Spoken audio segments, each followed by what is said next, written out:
Hello guys! Welcome back again to my channel. Mahilig ka bang mag-edit ng video using CapCut na i-upload sa Facebook Reels and long form videos?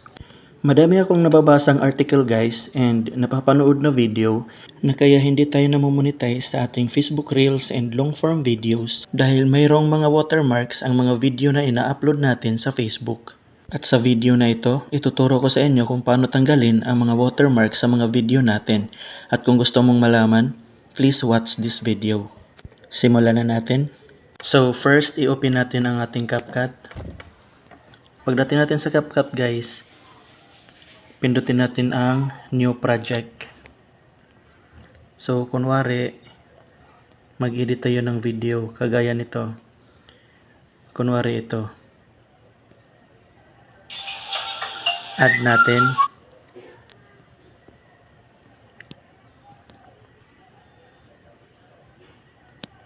Play natin guys. So ayan, yung logo na yan guys ang tatanggalin natin. Ngayon guys, i-export natin ang video. Save to device. Pagkatapos, ayan guys, hintayin lang natin kasi exporting na po siya.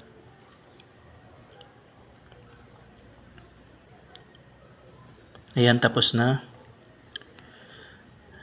Pindutin natin ang done. Then, exit na natin ang CapCut. Pagkatapos guys, pumunta tayo sa Play Store.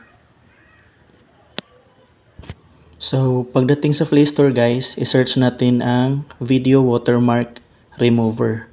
So, ayan, pag nakita na natin ang Video Watermark Remover guys, so, i-install natin.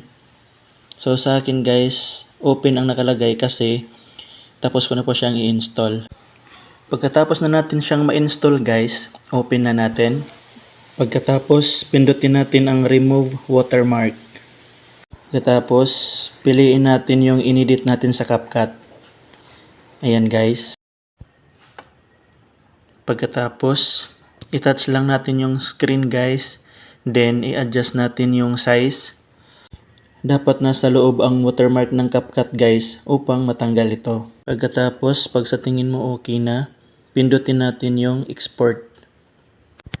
Piliin natin ang HD 720p para mas malinaw yung video guys. So ayan, exporting na siya guys.